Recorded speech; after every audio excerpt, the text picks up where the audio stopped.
नमस्कार, आप सभी लोगों का स्वागत है हमारे खास कार्यक्रम में। प्रिय दर्शकों, आज हम लोग चर्चा करेंगे तुला राशि के राशिफल के बारे में। तुला राशि के जो भी जातक हैं उनके लिए नवंबर 2020 कैसा रहने वाला है।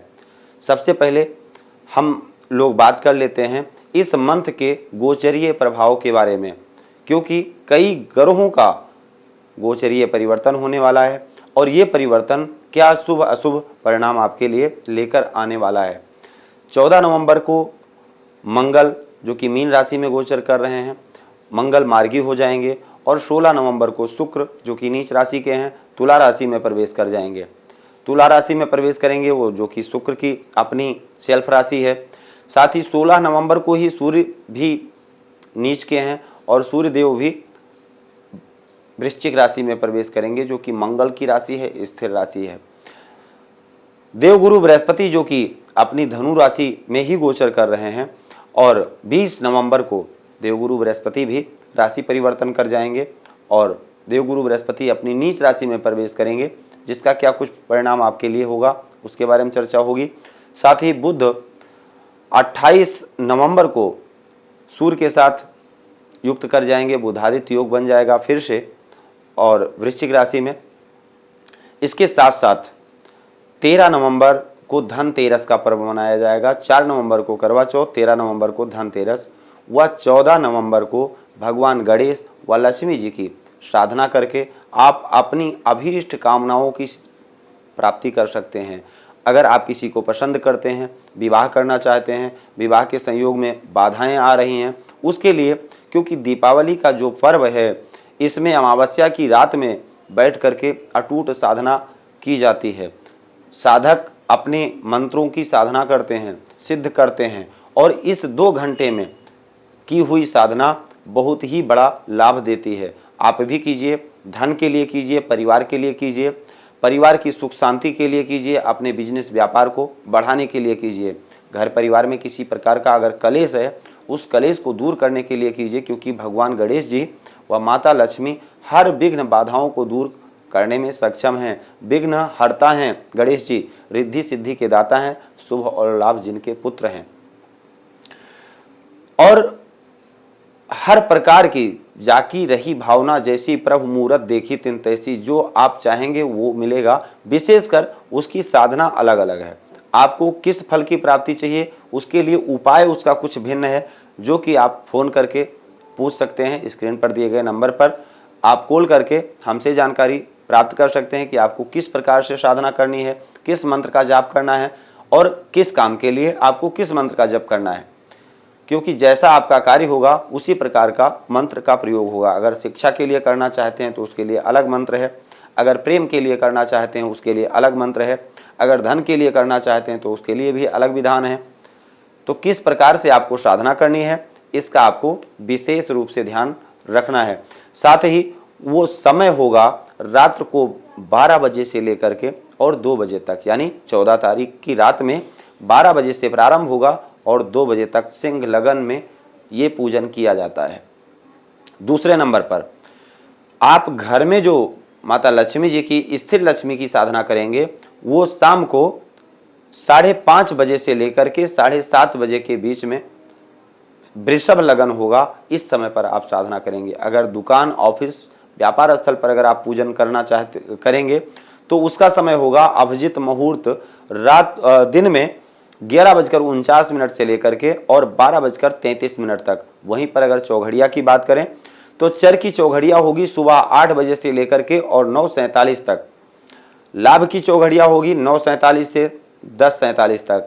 अमृत की चौघड़िया होगी 10:49 से 12:11 तक और शुभ की चौघड़िया होगी 13:34 से लेकर के और 14:56 तक।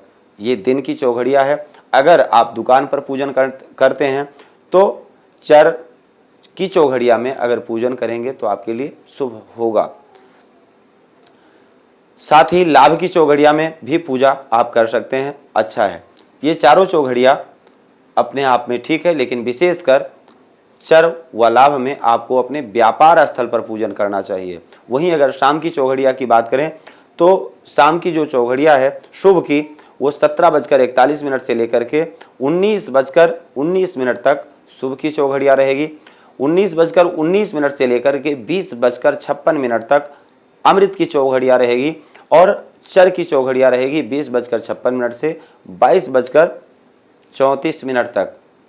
तो इन विशेष मुहूर्तों का आपको ध्यान रखना है और पूजन करना है। प्रिय दर्शकों, मैं हूँ या आप, आम हो या खास, हर व्यक्ति के जीवन में महीने के 2-4 दिन ऐसे होते हैं जो तनावपूर्ण होते हैं बिना किसी कारण। कई बार कुछ कारण होता है और कई बार कुछ कारण नहीं भी होता है, फिर भी हमारा मन परेशान रहता है। उसका कारण है चंद्रमा, जो कि हमारे मन और मस्तिष्क के स्वामी हैं।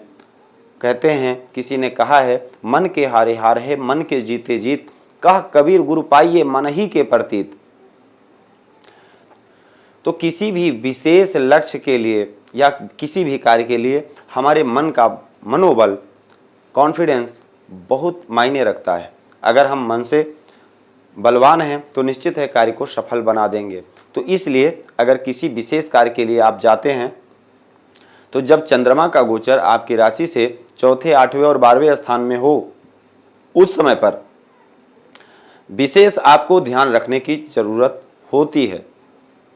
और चंद्रमा का गोचर आपके लिए इस मंथ में 2, 3, 11, 12, 19, 20 और 21 इन तारीखों में होगा, जब चंद्रमा का गोचर चौथे, 8वें और 12वें स्थान में होगा। इसका आपको विशेष रूप से ध्यान रखना है। आगे बढ़ते हैं और बात करते हैं करियर की दृष्टि से आपका ये मंथ कैसा रहने वाला है। आपके राशि में ही सूर्य और बुध का संचार होगा। सूर्य जो कि आपके एकादश स्थान के स्वामी हैं, लाभ स्थान के स्वामी हैं। आय की तरफ, कार्य की तरफ आप बिल्कुल प्रेरित रहेंगे। इस मंथ में अधिक संघर्ष, कार्य क्षेत्र पर अधिक टाइम देंगे, extra time, extra work, hard work के साथ स्मार्ट वर्क भी करेंगे, जो कि आपके लिए एक अच्छी सक्सेस की तरफ दर्शाता है, जो कि आपको बेहतरीन सक्सेस भी दर्शाता है। साथ में जो आपके सपोर्टर्स हैं, जो कि आपके कलीग्स हैं या बॉस हैं, उनका सहयोग मिलेगा और जिससे आप दिन प्रतिदिन बेहतरीन एक अच्छी तरक्की की तरफ बढ़ते अपने आप को पाएंगे। व्यापार की दृष्टि से अगर देखा जाए तो ये मंथ काफ़ी कुछ नए संसाधन को लेकर के आ रहा है। कुछ नई योजनाएं बना सकते हैं, कुछ नया प्रोडक्ट आप लॉन्च कर सकते हैं, कुछ नई शुरुआत कर सकते हैं, कुछ नई प्लानिंग आपकी बन सकती है। इसमें किसी दूर देश के सहयोगी या मित्र या रिश्तेदार का सहयोग भी आपको प्राप्त होने वाला है। आय की दृष्टि से भी ये मंथ उत्तम होगा। अगर आपको किसी फाइनेंसर की ज़रूरत है अपने बिजनेस को डेवलप करने के लिए, या धन की ज़रूरत है, लोन के लिए अप्लाई कर रखा है, तो उसके लिए भी समय आपका उत्तम है। जो लोग पुलिस, फौज, प्रशासनिक सेवा, गवर्नमेंट जॉब आदि से संबंधित जॉब करते हैं, उनके लिए ये समय अति उत्तम है। लेकिन छोटी सी गलती आपको भारी पड़ सकती है, इसलिए क्योंकि मंगल अभी 14 नवंबर तक वक्री और रहने वाले हैं। 14 नवंबर के बाद आपका समय उत्तम होगा। तब तक के लिए संयम के साथ और बुद्धिमानी के साथ आप अपने कार्य में रत रहेंगे तो आपके लिए अच्छा होगा। तीसरे स्थान में बृहस्पति, जो कि जिसका प्रभाव आपके भाग्य स्थान पर पड़ता है। जो भी आप कार्य को साधेंगे निश्चित है उसमें सफलता मिलेगी और मन आपका प्रसन्न होगा। धर्म, कर्म और अपने से श्रेष्ठ जनों, जो आपके बुजुर्ग हैं, माता पिता हैं, उनकी सेवा भावना व धार्मिक यात्राओं के भी योग बनेंगे। आय से संबंधित नए संसाधन बनेंगे जिससे आपका मन प्रसन्न होगा। द्वितीय स्थान में केतु हैं, अष्टम स्थान में राहु हैं, इसलिए आपके पर्सनल हो या प्रोफेशनल यात्रा के योग जरूर बनेंगे, क्योंकि अष्टम स्थान में राहु स्थित होकर आपके द्वादश स्थान को प्रभावित कर रहे हैं। इस समय पर अगर आप जॉब के लिए, अगर नई जॉब की तलाश थी, जॉब परिवर्तन करना चाहते थे, उसका समय बेहतरीन है। इस समय पर आपको अच्छी अपॉर्चुनिटी आपको मिल सकती है, जो कि आपके बिजनेस व्यापार के लिए, आपके जॉब के लिए अच्छी होगी।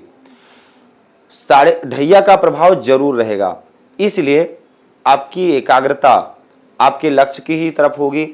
भाग दौड़ अधिक होगी, संघर्ष अधिक होगा, और मानसिक तनाव भी रहेगा, क्योंकि आपके राशि में सूर्य है और शनि का प्रभाव आपकी राशि पर है, कर्मस्थान पर है।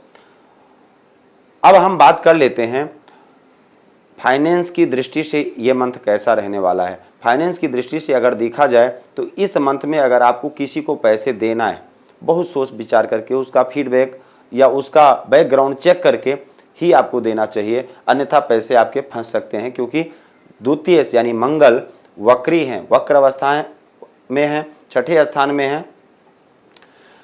14 नवंबर के बाद अगर आप कहीं पर भी इन्वेस्ट करना चाहते हैं तो करें, आपके लिए अच्छा होगा और वो आपके लिए लाभप्रद होगा, धन से धन कमाने में आपकी मदद करेगा। 14 नवंबर के बाद विशेष आपको ध्यान रखना है।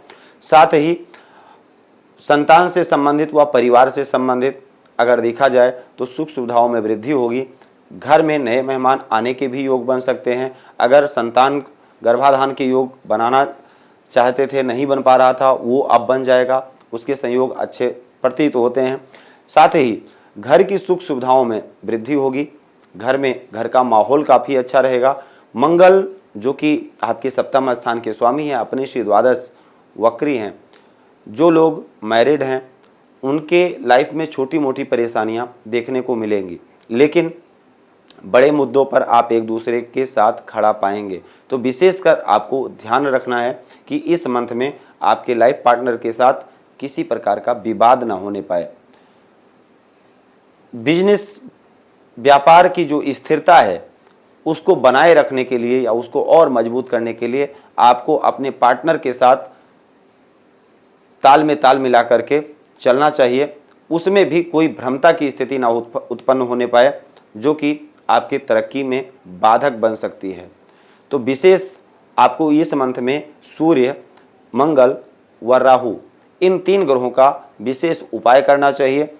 इनके उपाय करने से आप स्वस्थ रहेंगे, स्वास्थ्य से संबंधित किसी प्रकार की कोई पीड़ा नहीं होगी, क्योंकि राहु अष्टम स्थान में है। स्वास्थ्य से संबंधित छोटी मोटी परेशानियां आपको दे सकते हैं। मंगल के ऊपर शनि का प्रभाव है, मंगल सप्तम के स्वामी हैं, साथ ही आपके द्वितीय स्थान के स्वामी हैं। एल्कोहल, किसी प्रकार का भी नशा अगर लेते हैं तो उसमें विशेष आपको सावधानी बरतनी चाहिए। शत्रुओं से निजात मिलेगा, समझौता हो जाए। अगर किसी प्रकार के कोर्ट केस या किसी प्रकार की समस्या से परेशान थे, शत्रु से संबंधित, उसमें आपको भारी राहत मिलने वाली है। तो आपके लिए सिर्फ इतना ही। अगर आपका कोई विशेष प्रश्न है, कुंडली परामर्श चाहते हैं, तो संपूर्ण कुंडली का फलादेश करवाने के लिए आप स्क्रीन पर दिए गए नंबर पर कॉल कर सकते हैं, बात कर सकते हैं। जो भी आपका प्रश्न है उसका आंसर जरूर दिया जाएगा। आज के लिए सिर्फ इतना ही। आप सभी लोगों का बहुत बहुत धन्यवाद। जय श्री सीताराम। भूमि, भवन, वाहन, धन संपत्ति, शादी, व्यापार एवं संतान आदि से संबंधित समस्याओं से हैं परेशान और चाहते हैं उसका संपूर्ण निदान, तो ज्योतिर्विद अमरीश तिवारी जी से तुरंत संपर्क करें। हमारे संपर्क सूत्र हैं 9718504998। हमारे यहाँ वैदिक ब्राह्मणों के द्वारा सभी प्रकार के पूजा पाठ, कर्मकांड, यज्ञ अनुष्ठान, विवाह, गृह कलेश, काल सर्पदोष व नवग्रहों की पूजा आदि कराई जाती है। हमारे यहाँ सभी प्रकार के यंत्र, राशि रत्न, कवच, जन्मपत्री एवं रुद्राक्ष सिद्ध किए जाते हैं।